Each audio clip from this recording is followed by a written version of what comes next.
Rock climbing. You may be thinking of people climbing outside on real rocks when you picture it. Maybe it's because I'm showing you a video of it right now. Now you're thinking of an elephant. And now you've lost the game. But would you believe me if I told you there are some lunatics climbing indoors on artificial rock walls? Climbing on boulder problems by route setters instead of boulder problems out on real rock set by the god of earth herself, Gaia, or those who chip rock. Rock climbing continues to grow with more climbing gyms being built every year and more people climbing outdoors. There are moments in time when rock climbing is pushed into the mainstream. The release of Free Solo in 2018 resulted in hordes of Gumbies heading to the climbing gym and racing to the crag to free solo their life away. Another boost in popularity occurred in 2021 at the Tokyo Olympics when bouldering, lead, and speed climbing were introduced. It was then brought back in Paris in 2024 and will return once again in 2028 in Los Angeles. But Nico, what is competitive climbing? Why should I watch it? How does it work? Is it on real rock? The answer is no to all of those. Well, actually, only the last one. The others are not yes or no questions. In this video, we're going to be focusing on competitive bouldering and why you should watch it. But first, let's quickly go over how it works. The competitions take place on artificial walls similar to what you would find at your local gym. And similar to basically every other sport, competitions happen in cities all across the world. Innsbruck, Salt Lake City, Munich, Brussels, Prague, Seoul, and Mesolombardo. Just to name a few. During bouldering comps, there are 3 rounds. The qualification round, consisting of 40 climbers. Then the top 24 climbers move on to the semifinals. And then that's narrowed down to just 8 athletes for the finals. Each climber only has 5 minutes to solve each boulder problem, except in the finals, it's shortened down to just 4 minutes. In the qualifications, each climber has 5 boulder problems to solve, and the semis and finals, they have 4. Solving the boulder problem in the least number of attempts earns you the most amount of points. A points tally will comprise of 25 points for a top and 10 points for a zone on each boulder, with 0.1 points deducted for every unsuccessful attempt. A zone hold is typically halfway through the boulder problem or after a crux move in the climb. Once you've used the zone hold, you're rewarded 10 points. And once you've matched both your hands on the finish hold, you're rewarded 25 points if it was your flash attempt. For example, a climber may score 25 points for solving the boulder problem on their first go, but 24.9 points for finishing the boulder on their second attempt. But why should you care about all this anyway? You could be watching basketball, soccer, football, baseball, tennis, or any of the other sports out there. Well, today I'm going to be giving you 5 reasons why you should be watching competitive climbing instead of those other sports. Some of them may seem obvious, and others you may have never thought of before. You might be going, what the heck? That didn't cross my mind. So let's get into it. The first reason you should be watching competitive climbing is Janja Garnbret. Right now, you could be watching the greatest competitive climber of all time. It's like getting to watch Michael Jordan, Serena Williams, Tiger Woods, Simone Biles, or Michael Phelps. And I'd argue she's even more dominant compared to those other athletes in their respective sports. I mean, are you seeing this? I'm not, because this is a green screen and I haven't picked out the clip yet, but you are. Isn't it impressive? Isn't it cool? Of the 2 times climbing's been in the Olympics, she's won gold both times. In 2019, she dominated the Bouldering World Cup season by solving 74 of the 78 problems she faced. She won every single bouldering event during that season. That's a greater winning percentage than the 1996 Chicago Bulls. It is wild to watch all of her competitors struggle on a move, and you're thinking, dang, this is a pretty hard boulder problem. I think they might have made it too hard. And then Janja steps up and does it first try. But it's more than just Janja. You got other climbers and personalities that shine through that you want to root for. On both the men's and women's side, there's a variety of climbing styles on display. Some climbers that are more methodical and technical, and some that excel with dynamic movements. You have Brooke Raboutou and Natalia Grossman, 2 American climbers known for expressing their joy on the wall. Mejdi Schalk and Oriane Berton, 2 French climbers with a more intense and fiery spirit. The grandfathers of comp climbing, like Adam Ondra and Jakob Schubert. People who've been competing longer than some of their competitors have been alive. And then you have the new kids on the block, Toby Roberts and Serato and Raku. It makes it easy to find a climber to root for and support when it's such a diverse field. A couple of my favorite climbers to watch the past couple of years has been Ai Mori, who's one of the strongest climbers in the women's circuit, and due to her small stature, she's forced to do insane alternative beta to boulder problems, as well as Serato and Raku, who came onto the scene at 16 years old and makes every climb look so effortless. And then I also got to support the American Colin Duffy, who was once forced to repeat a boulder problem 3 times because the judges said he didn't show a controlled start position. In many sports, people support certain teams or athletes, and often on the flip side, pray for the other team's downfall. But that doesn't seem to exist in climbing. At least not to the same extent. Sure, I'm supporting certain climbers, but I'm not hoping for the other climbers to fail. I'm just hoping for the person I'm rooting for to climb better. Now let's move on to reason number 2.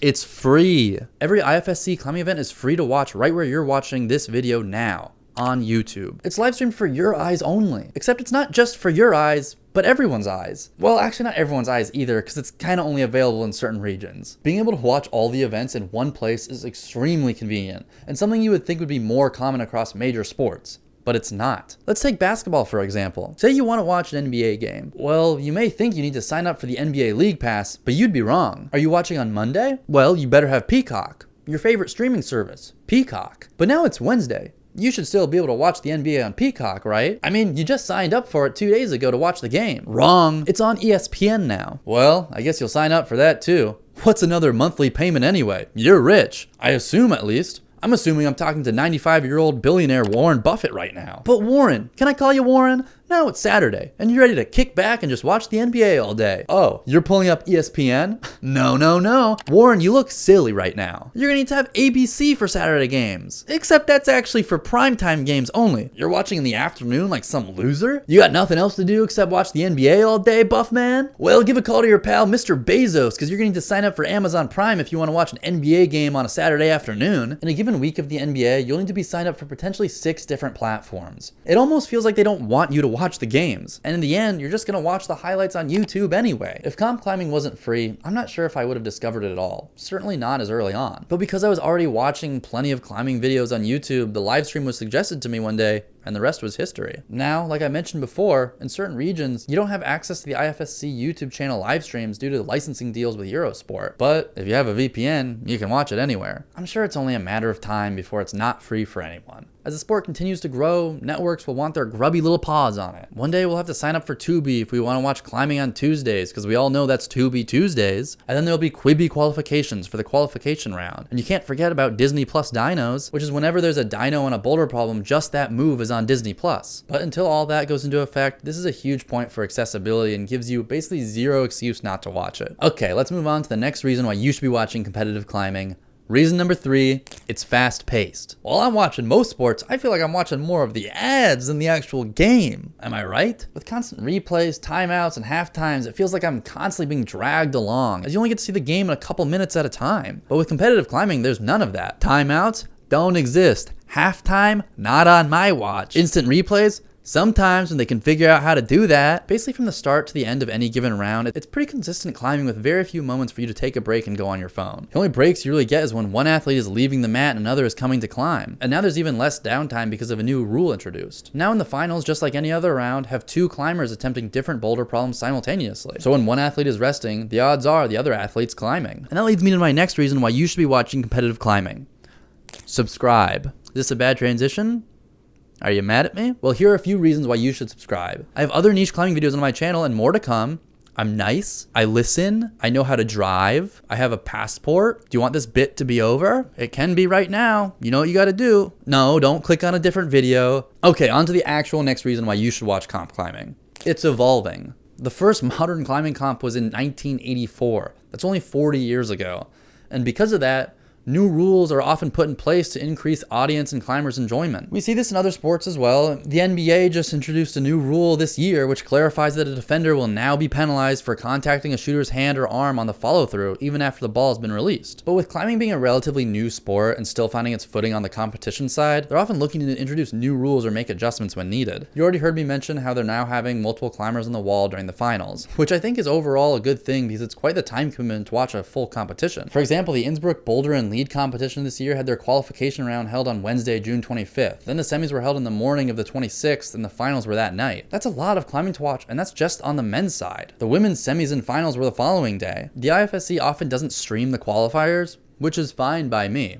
A man can only take in so much climbing before he's more climbing than man. And so making the competition a bit more efficient with now having more climbers on the wall during the finals makes sense to me. Another rule they implemented almost a decade ago now is how the clock worked. In the finals, climbers have 4 minutes to solve each boulder problem, and previously, as long as you were on the wall when the clock ran out, you could finish that attempt. That was until Margot Hayes in 2017 at the USA Bouldering National Finals, with mere seconds left on the clock, hopped on the wall and rested on the starting hold for 3 minutes. After that, the rule needed to be changed. And now when the clock is out, you're done climbing no matter how close you are to finishing the climb. And this resulted in some really great buzzer beater climbs of people either finishing the boulder problem in the last couple seconds or being 1 second too slow. The way the scoring has also evolved over the years. Going into the 2024 Paris Olympics, it was moved to a point system for an easier understanding of who's in the lead versus the old system of tops and zones. Seeing 4 zones and 4 tops or an abbreviated 4Z, 4T next to someone's name means nothing to most people. But it's far easier to see whose score is the highest and know they're in the lead. But the sport is evolving in other ways outside of just the rules changing. The style of climbing is changing. The setters are continually looking for new creative ways to push the athletes. Early climbing comps rewarded climbers who primarily had the strongest fingers. But as comp climbers continued to get stronger, the setters needed to find new ways to challenge them. And this brings me to my final reason, the setting. I think the route setting is awesome in competitive climbing. The setters are constantly inventing new moves and pushing the climbers in ways they've never been pushed before. Would I want to climb every boulder problem that is set? No. But I couldn't climb them even if I wanted to. Every event, the setting team has to create 26 unique boulders. That's a lot of work for each event. Imagine if F1 had to make a new track every race, or a new basketball court for every game. With this comes a lot of challenges and makes it like no other sport. The setters have to set climbs in different styles, so a climber who's really strong in a specific style doesn't dominate the field. You want the overall strongest climber to win, not just the one who's strongest at crimp, slab, or coordination. But then you also have to find ways to separate the field. If every climber sends every boulder problem, not only is that going to be not interesting to watch, but the scores are then far too close to one another. And there's a possibility of ties and you're forced to go to count back. And no one wants to go to count back. But if the boulders are too difficult, you run into a similar issue. It's like in art. The setters must find a perfect balance of setting boulders that only a few can send each problem. And then do that over and over and over again in each round. The setting can be divisive. In the last decade, coordination moves and parkour-esque boulder problems have begun to dominate the competitive climbing field. There are complaints from some fans and climbers that this doesn't reflect what rock climbing actually is like. Tommy Caldwell wouldn't find a triple paddle move off no texture holds on the Dawn Wall in Yosemite, and they're right, but I think they're missing the point. Comp climbing and climbing outdoors to me are two separate things entirely. It's like saying slope-style snowboarding is bad because you would never find rails and ramps in the backcountry. At the end of the day, comp climbing, like any other sport, is entertainment. Basically, every sport's goal is to be as entertaining as possible to increase viewership and in turn make more money from advertisers. And as much as I love watching really strong climbers pull on microscopic crimp after microscopic crimp,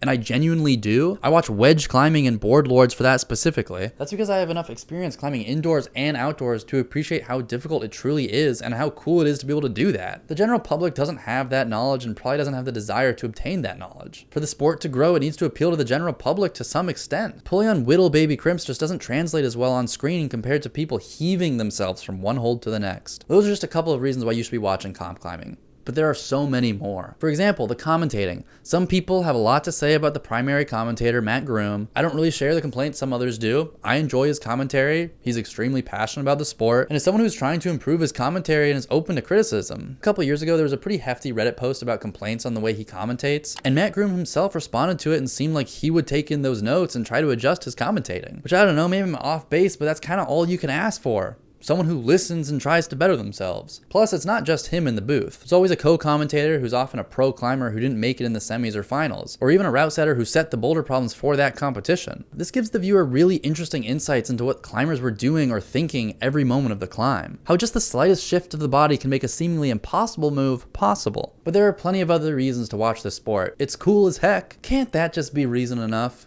Comp climbing is cool as heck. That should have been the entire video. Who needed me to be yapping this whole time? This video should have been like 5 seconds of me saying, comp climbing is cool, go watch it on the IFSC YouTube channel. Okay, bye!